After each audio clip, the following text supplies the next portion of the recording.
My guest today is Brett Wigdortz, founder of Teach First and founder and CEO of the EYFS-focused initiative Tiney. So Brett came up with the idea for Teach First in 2001 while he was working on a project with London First and business in the community, looking at how their members could improve results in London schools. And it was this that sparked the idea for a new graduate teaching programme, and so Brett took a 6-month sabbatical to build it out. And as a result, Teach First was born and launched in July 2002. So over the 15 years Brett led the charity, they saw 10,000 graduates take on teaching roles at underperforming schools. So Brett is also the co-founder and trustee of Teach for All, an organisation which works to replicate the principle of Teach First across international markets. So Brett shares with us his motivation behind his new organisation Tiney today and how he hopes that it will elevate the status of education starting with the early years. Let's get to the interview. So Brett, thank you so much for joining me on the Teachers Podcast today. Oh, thanks so much for having me. It's really a pleasure to be here. So you have achieved some amazing things, which hopefully you're going to talk to us about today, but can you describe Tiney, which is your new venture, to our listeners? Sure. So I've been involved in education for 20 years, and I could talk about Teach First, which I led for 20 years. There's a fire alarm, but hopefully, sorry. Don't worry. It's school. It's okay. Normal. Start over. So I've been involved in education for 20 years, and during that time, I visited hundreds and hundreds of schools across the country. And what I kept on realizing was, there's such a large gap, obviously, between children from wealthier backgrounds and poorer backgrounds. And there's so many outstanding schools and teachers and leaders who are doing so much amazing work to reduce that gap. But really, the problem starts at a very young age. And I think the area of education that people don't spend enough talking about, but actually in some ways is the most broken, is early years. And during the time, I've spent a lot of time really learning about early years and the effect it has on brain development of young children and how it can set them up really well for the rest of their life. But a problem in England and most countries is there's just not enough wonderful practitioners in early years. The ones who are in there are doing a great job, but obviously there aren't enough of them. And one reason is they're not paid a professional salary, and there's not great professional development and professional support and all the things you need to be a great educator.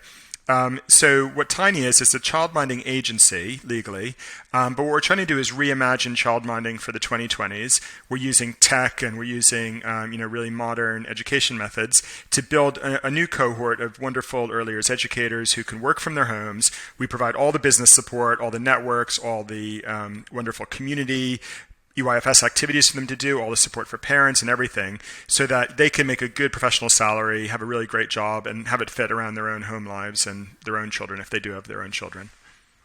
Sounds perfect. I bet there's a lot of EYFS teachers listening now thinking, how do I get a piece of that? Great. I feel like I've learned quite a bit about EYFS, I say recently, but I've got a daughter who's just gone into year 1 and my other daughter's just started nursery at school. So it's very different, isn't it? Because I was a secondary teacher, then I went into Key Stage 2 and I was always scared to go any lower than year 3. But there are so many things that we kind of take for granted that we kind of need to revisit when it comes to early years education, that early years teachers just... they know that we don't, and it's just so amazing. So I think this is really totally good. I mean, so I led Teach First for 15 years, and I visited so many secondary and primary schools, and just think teachers are obviously amazing, and that was the focus of my life. But if I was to be focused even more, I'd say early years educators are even more amazing because, if you're with a 3-year-old, you spent 1/3 of their life with that child. Mm-hmm. There's so many things that child doesn't know. To be a great early years educator, you really need to understand brain development and, plasticity and all these other things in a way that, educators of older children just don't need to know. And you have such a major effect on the child's life working with a young child, a much bigger effect than, a secondary school teacher will have who only works with a child a few times a week. Yeah, absolutely. And also things like just being open-minded to anything can happen. In a moment, and what are the learning opportunities? That's something that blows my mind. Just Yeah, when you see a The ability great to early do years that. educator and, it's guided play usually. And I remember visiting some early years educators and they have 10 children and they could say they know exactly what each of the 10 children is doing. They're each doing, play in a totally different area, but they understand how it fits within one of their goals and a learning objective and how the child's learning from that. And it's just amazing and very inspiring when you see wonderful Yeah. early years educators. Absolutely. So what is Tiny's mission then, and how is it going to impact the education sector? Yeah, our mission is to ensure every child gets a great early years education. The problem in England, and like I said, in most countries, is there just aren't enough outstanding early years educators out there. I mean, the ones who are there are doing a fantastic job, but we need more of them. And one of the big problems is salaries, support, professional development, collegiality, all the great things people want from a job are very difficult to have. And it's not like early years educators are looking to make a fortune from it, but they need to be able to make a professional salary. I think at least the same salary as any other teacher. So what we're trying to do is really grow the sector, bring more people into it, get more existing early years educators to open these nurseries in their homes and be childminders, and help them have really high quality. And we think by doing it that way, they can really have a great profession out of this, and very flexible also. Yeah. And some parents really kind of do lean more towards a childminder anyway, don't they? But, I mean, my daughter's recently been sort of in a private nursery, and I remember through the COVID pandemic, the owner of the nursery found it quite difficult because the money isn't there. Sometimes you've got one experienced practitioner, but then you do have a lot of trainees or very young people, which is fine, but you also need the breadth of the experience, and then the problems that brings is difficult if you're trying to manage a really big room, but you're also trying to manage 16-year-olds who are technically still children themselves anyway. I mean, it's really hard to make nurseries work. Quite a lot of nurseries have closed down in the last few years, and it's really hard to make them work because they have so many expenses around buildings, around management, around all these other things. And as you said, usually they have big staffing. And I think what's great for someone who just wants to be an educator themselves and wants more flexibility, you do it from your own home, and then you don't have those expenses. So the idea of childminders, especially with Tiny, is you get to keep almost all the money that comes in, and that can then lead to a good salary. Yeah. And I suppose also make it flexible how you want to, because if you're running your own business, you can decide if you don't work Mondays, you can decide if you offer care on a Saturday and things like that, can't you? Totally. It's not like you have, management that you have to work with, which I know is always difficult in any school. And a lot of our people, maybe about 2/3 of our community, are parents of small children themselves, and they fit it around school runs or other parental responsibilities. Yeah, which helps because obviously you've got childcare for your own child as well then, which I know how difficult that is. So why are you so passionate then about the status of early years educators being levelled up, really? I mean, I'm really passionate about the idea that every child deserves a great education. This is what I've been pushing for 20 years, and I think it's the civil rights issue of our time, to be honest, that there's still lots of children in the country and many other countries where they don't get an outstanding education, and as a result their life chances are much less than what it should be. And what's exciting in England is I think we have a lot of schools in disadvantaged areas that do provide outstanding education. I think that's just kept on improving over the last 20 years from what I've seen. And in early years, though, it's very difficult for enough children to get outstanding early years education. So you have a lot of children starting primary school already with a big gap, where they would have had a lot less words spoken to them. They would have had a lot less play opportunities. I visited year one classes where children don't know how to play or aren't communicating or don't know, aren't very verbal. And I think if they had had great early years educators, childminders or, others, they wouldn't be in that situation. They'd be able to learn from year one, and they'd be in a much better situation for education, and they'd have the life opportunities that they deserve as they get older. So to me, it's a massive problem. I think every child really needs outstanding early years education, and currently that's not the situation. No, and it's difficult, isn't it? Because it's about access to it as well. So it's not just maybe not having enough early years teachers or early years experts, I suppose you could say, but it's access to that education as well, because there's all sorts of different rules around when you would get that access depending on your income level and a whole host of things. So it's kind of wider, isn't it?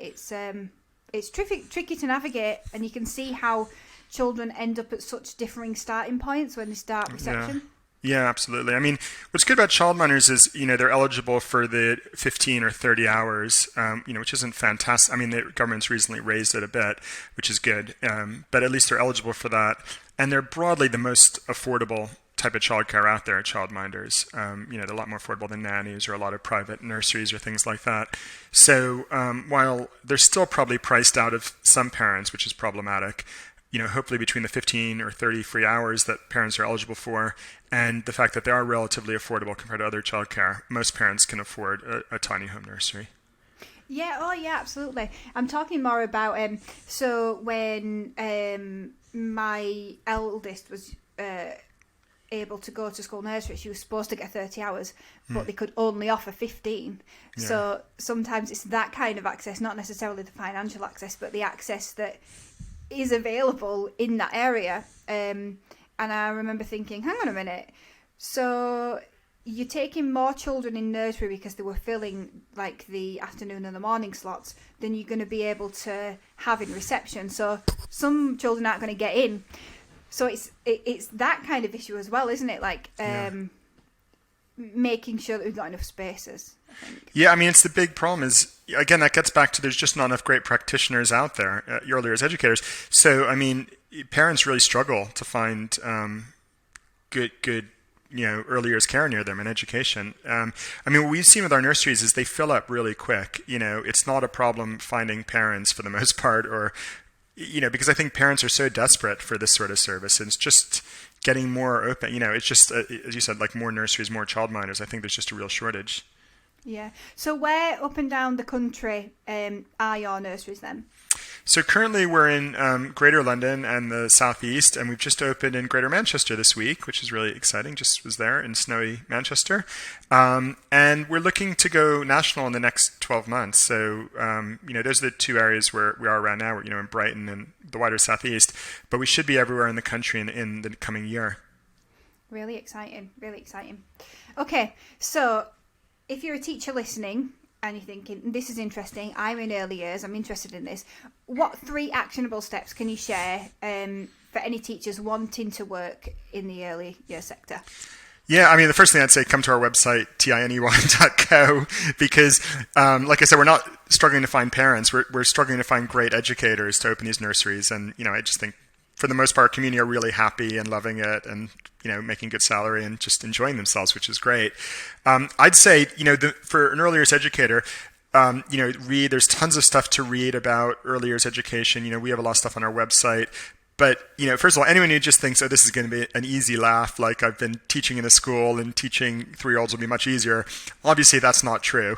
So, It might be if you've been teaching 24 nursery children. Maybe that will be easier. Yeah, having just a few. I mean, the good thing about childminding is it's much more like a family relationship. So usually it's like, almost like the childminder is like an aunt or an uncle or a parent. And if they have children of different ages, they have a sibling relationship, and it's a much more natural sort of early years environment than a big nursery that feels very institutional. Yeah. I think the big thing we're looking for is people who can set their homes up in a way that work. So you don't need a lot of space, but you do need to have your family on board. We've had some people who have wanted to do this, and then their partner gets very upset that the front room is going to be a nursery during the day, and he wants to watch TV or something, or they're a teenager, and that doesn't work. So there is something about ensuring your family is really on board by the fact that you are going to have a nursery in your house, because that is a big change for not just you, but the rest of the family. I'd say that's probably also something to really think about. I suppose as well, especially if your partner works from home. Yeah. And you don't need a ton of space. We have some that just use in a council flat that have a front room and a garden or a park nearby and a toilet, and that works. But, obviously that's not a front room that your partner is going to be able to use during the day, or your teenage children. They need to be aware that that's going to be off limits for them. Yeah. Okay. Any other things that teachers could do? I think for, for all teachers, whether you work in early years or not, sometimes I think teachers underestimate the importance of early years, which I think is really important for everyone in the education community. I remember when we were starting Teach First, I wanted to go both in primary and secondary school. And I remember people in the education world saying, no, don't go into primary, that's not as important as secondary school. And just thinking how ridiculous that is. It's obviously absurd. We know primary schools are as or more important than secondary schools for a child's education.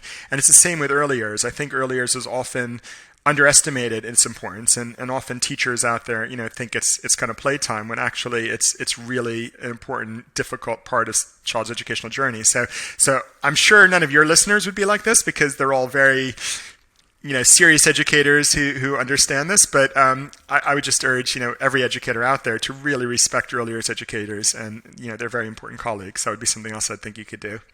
Yeah, I think as well, when I remember being a secondary teacher, then like you say, stage 2 teacher, and it's more not knowing really like what it means to play, and that it's not necessarily just playing, and it's all everything else that's kind of rolled up into it as well. So yeah, completely. Yeah, it's learning. It's how small children learn, don't they? That's historically throughout history, that's how small children learn, is through play. Yeah, and what a fun way to learn. I remember being a child, and instead of listening in lessons, I was playing in my head. Yeah, me too. I was thinking about the next thing I was going to be doing at home, or playing in my head, and then I was like, what are we doing? I have no clue. Obviously, I was learning lots. Yeah, my son is having that problem too, so I'll tell him that, Yeah, do, because I've kind of been hearing that on the report front recently as well. so it's it's going to be fine. Just wait till they get into year 5, and then they'll be okay, and they might wake up then. Okay. So how can listeners find out more about you? Where can we get in touch with you? Yeah, our website is tiney.co.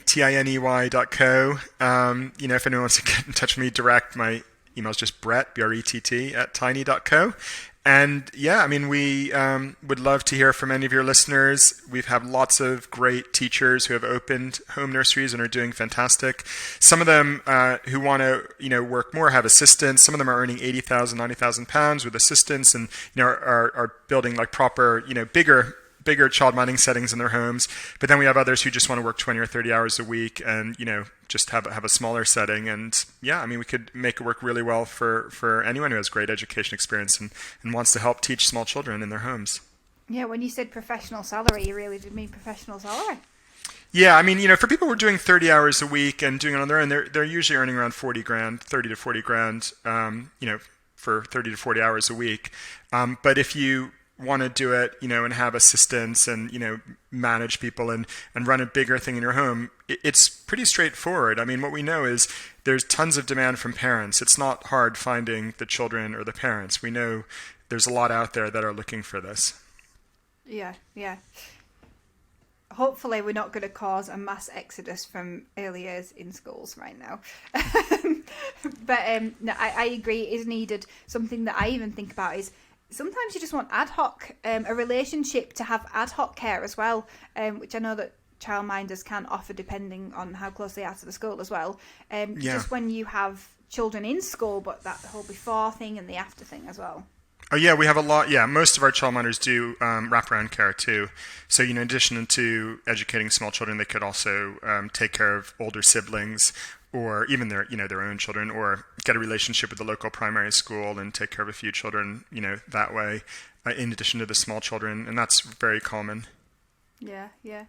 Well, thank you so much. This has been a lovely chat. Next time we should talk about Teach First. Yeah. I've actually one's moved on to something much better. But yeah, I've had some of you graduates here at Classroom Secrets as well, after Nice. they've been in the classroom, of course. So that's been great. Yeah, no, it's great. So many of our teachers have moved into so many. We have tons who are great classroom teachers and schools all over the country, including my children's school.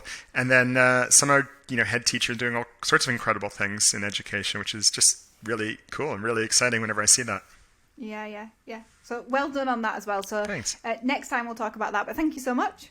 Thanks. Very nice to meet you.